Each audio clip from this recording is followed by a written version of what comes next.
Hala, finish na?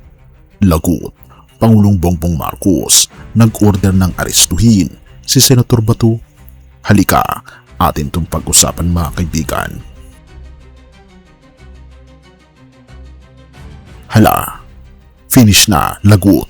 PBBM nag-order na bang arestuhin si Senator Bato?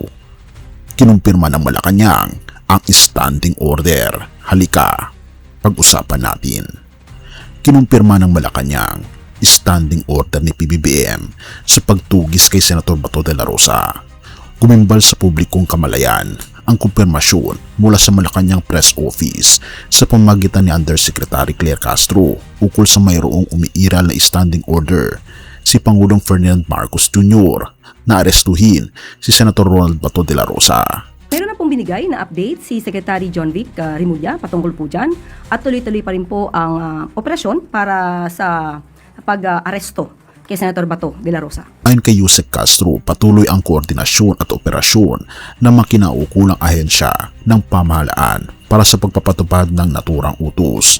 Ipinauubaya na ng Malacanang sa Department of Justice at Department of the Interior and Local Government ang paghawak sa mga legal at operational mechanics upang mapabilis ang proseso ng pag-aaresto sa mambabatas. Ano po yung bottlenecks? Bakit po nahihirapan sa analysis ng palasyo yung pag-aresto kay Ronald de la Rosa? Hahayaan po natin ang DOJ at ang DILG na siyang sumagot po dyan dahil sila po ang nakakaalam kung anong operasyon ang kinakailangan para po mabilis na maaresto si Senator Bato de la Rosa.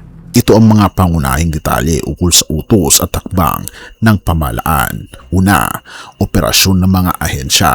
Kasalukuyang tinutugis ng mga otoridad ang senador matapos maglabas ng arrest warrant ang International Criminal Court kaugnay sa mga umano'y crimes against humanity noong siya ay chief ng PNP sa ilalim ng war on drugs ng dating Pangulong Duterte.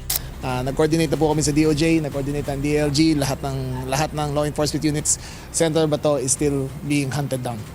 Okay? Just to be clear. Pangalawa, pagtitiyak ng DILG.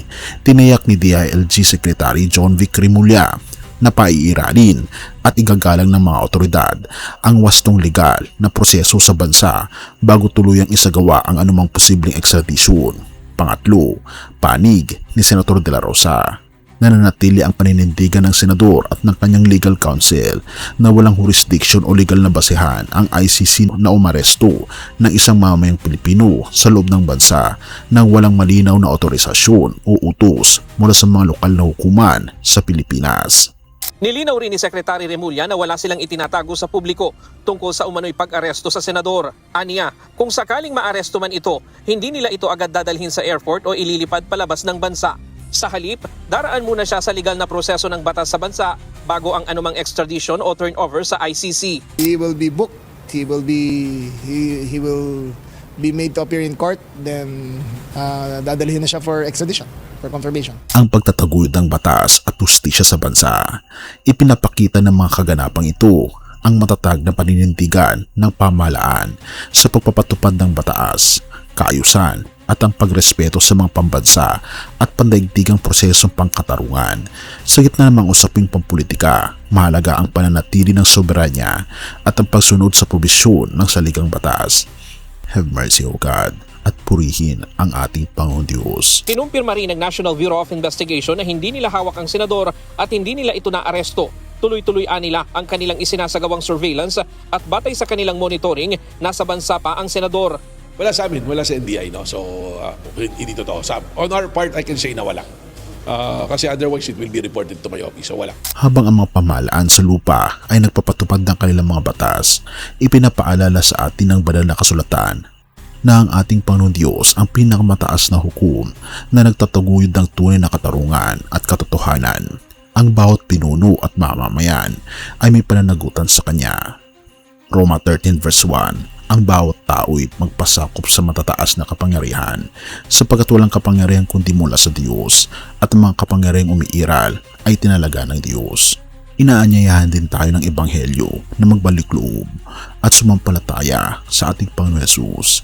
Binabanggit sa mga Gawa 17 verse 31 sapagkat nagtakda siya ng isang araw kung kailan kanyang hahatulan ang sanlibutan sa katwiran sa pamagitan ng lalaking kanyang itinalaga, at tungkol dito'y nagbigay siya ng katibayan sa lahat ng mga tao ng kanyang muling buhayin siya mula sa mga patay. Kaibigan, isuko natin ang ating buong puso, ang ating buong buhay sa ating Panginoon Hesus ngayon na. Tayo manalangin. Ama naming Diyos na mga pangyarihan sa lahat na nasa langit, kami po ay lumalapit sa inyo at pinapanalangin ang bansang Pilipinas. Gawaran niyo po ng banal na karunungan at katwiran ang aming Pangulo at ang lahat ng namumuno sa aming pamahalaan, kabilang ang hukuman at Kongreso, naway mangibabaw ang tunay na katarungan, katotohanan at kapayapaan sa aming bansa. Ingatan niyo po ang aming mamamayan laban sa anumang kaguluhan o pagkakabahagi. Sa iyo po namin ipinagkakatiwala ang kinabukasan ng aming bayan. Pinupuri po namin kayo at pinapasalamatan o aming Panginoon Diyos sa inyo pong dakilang pag-ibig sa amin, at patnubayan niyo po kami at patawarin po kami sa lahat ng aming mga pagkukulang at pagkakasala. At salamat po sa pagdinig ng aming mga panalangin, sapagkat ito po ang aming samot hiling, alang-alang sa matamis na pangalan ng aming Panginoon Hesus, na siya rin pong aming tagapagligtas. Amen.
Bago natin ipagpatuloy, kaibigan, siya nga pala ang Great Controversy, na isa sa mga pinaka-kontrobersyal na libro dahil tumutukoy ito sa mga propesiya sa libro ng Daniel at Revelation na nagaganap na sa panahon natin ngayon, bago ang pagdating ng ating Panginoong Diyos ay pinamimigay na namin ng libre sa pamamagitan ng PDF.